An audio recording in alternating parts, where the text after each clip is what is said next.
Here are the horoscopes for the week of the 2nd to the 8th of October 2017.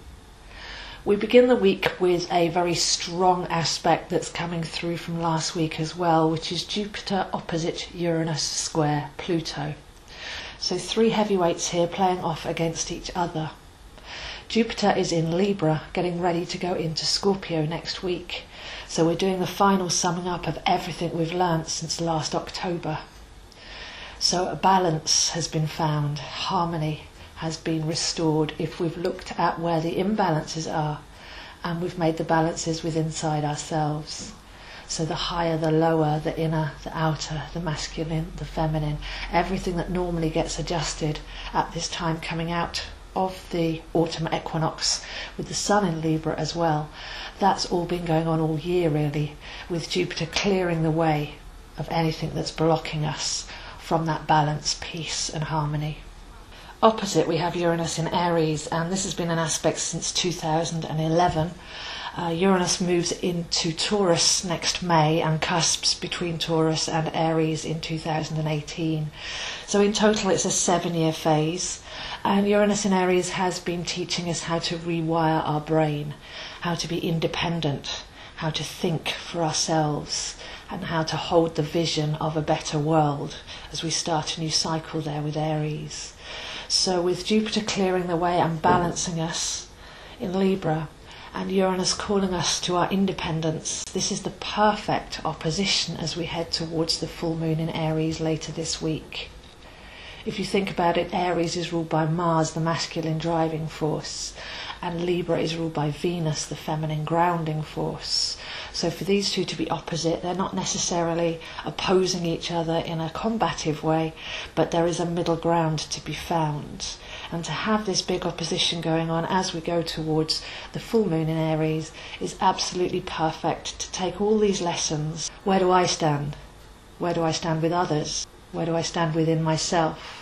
Where are my boundaries? Are they healthy? And how can I connect with soul flow? Is the message and the challenge, the joyful challenge of this opposition this week. But we also have Pluto in the mix, and Pluto is in Capricorn. Pluto has been in Capricorn since 2008 and has a few years to go yet. So a square is a more tricky aspect. It calls you to recognise each side. So Pluto's been deconstructing, making sure that we're stood on firm foundations, but anything that wasn't firm has been taken away so that we're not reliant on external attachments. Well, this is working perfectly with everything, again, that we've learnt this year and last year with the retrogrades in earth signs. Where are we leaning? Where are we looking for external attachments to prop us up? And where can we actually become centred and strong and stand on our own 2 feet? So a very interesting dynamic here playing at perfect time as we come to the end of Jupiter in Libra and as we get ready to go into Scorpio. Have we done all of this balancing work? Are we at peace with ourselves? Can we flow with others? Self-supported but ready to meet people in the middle ground. There are quite a few other aspects this week as well. So at this weekend we have Mercury moving into Libra, so we are out of the retrograde story in its completion. Mercury leaves Virgo and we've looked back to see what the lessons were of the recent Mercury retrograde all over the summer. So now Mercury moves into Libra, can we express that flow? Can we come from a place of peace? Can we dance with our words? Can we expand into the space that we've created and appreciate harmony and beauty and balance? By Tuesday we have Venus at a harmonic aspect with Pluto. So there's a lot to take in here, but I feel this one will be about appreciation.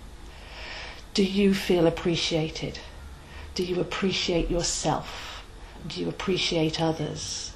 Is there any imbalance there?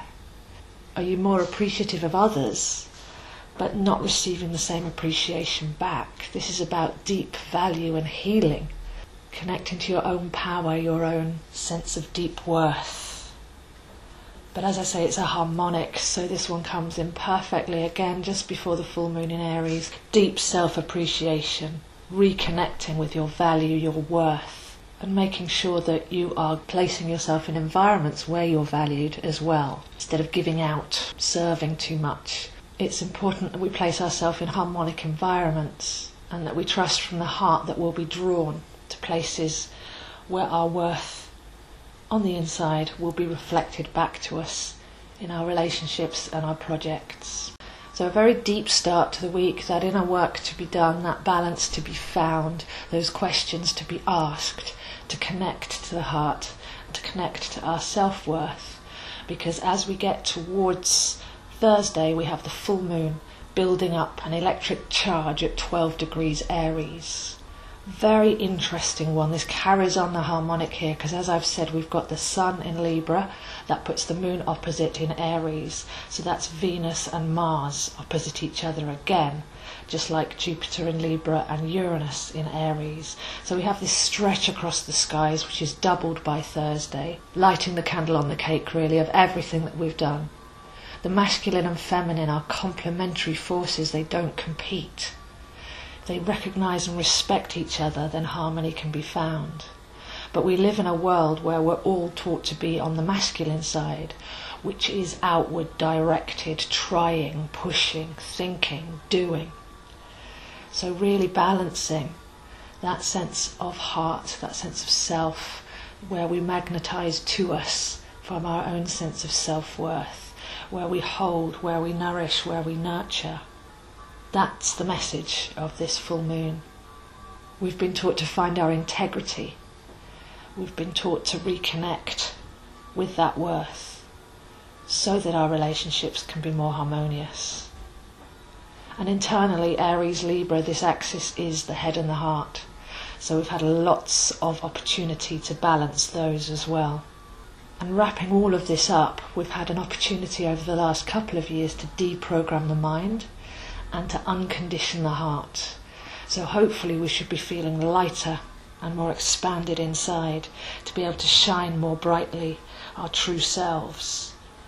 So on Thursday it's worth reflecting on all of that, everything that's happened, all the recalibrations that we've been called to do, and just the gratitude for the fact that we've taken the challenge and that we should be feeling much more rewarded and balanced inside.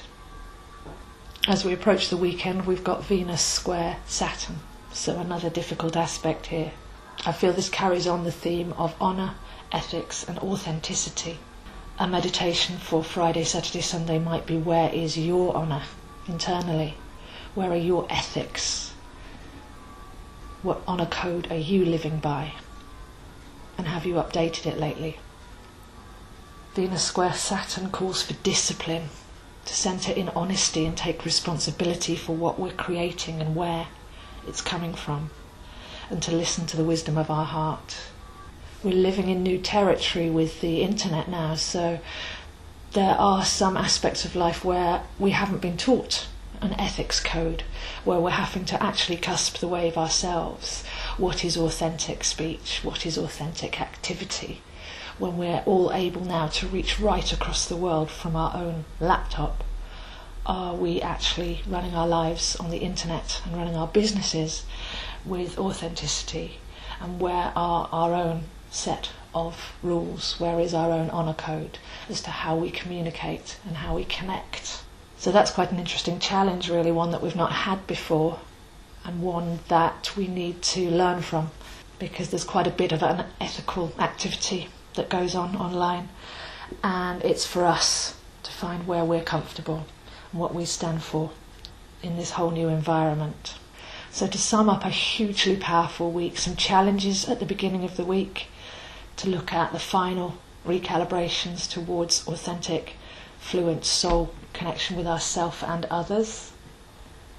Then a harmonic to connect deeply with our self-worth, do inner healing towards appreciating ourselves and therefore having that reflected back to us in our environment. And an electric pulse of a full moon on Thursday, really lighting the candle on the cake of this whole week, the final adjustments to be done, and really honouring the masculine and the feminine. And then the fine-tuning by the weekend of us reconnecting with our own ethical comfort zone with our own sense of who we are. The independent thinker, the visionary, the one that stands tall and strong and centred, and the one that can then meet the world with integrity and flow and express our creativity and our uniqueness. So those are the horoscopes for this week, and I'll see you next week. Please do share this video with your friends if you've enjoyed it. I would very much appreciate your support. And if you'd like to receive these videos straight into your inbox, then come and subscribe to me on YouTube, Zoe Astro. If you'd like to explore where this is happening for you, I'm very happy to offer one-to-one sessions or coaching. We can have a look at your astrological chart, your birth chart, which is your soul plan, and see where you can actually harness these energies and what's coming up for you. I also have my online astrology and tarot courses, which you can take one-to-one with me as well, where I can teach you how to embrace astrology and tarot, numerology, and how to work with the moon cycles and the elements. And I have my online group, which is a very beautiful and soulful place for just £5 a month subscription. You can post up your chart, we can discuss current topics, and you can learn at your own pace, meeting like-hearted others and exploring intuitively. And I've created a PDF Zodiac Pack for each sign, where you can learn how to work more soulfully with your own sign. There's yoga poses, there's words of power, there's how to work with crystals and herbs, calculate your own lunar power dates, and all manner of other interesting information there. So for any of that, please do contact me, zoehines7@gmail.com.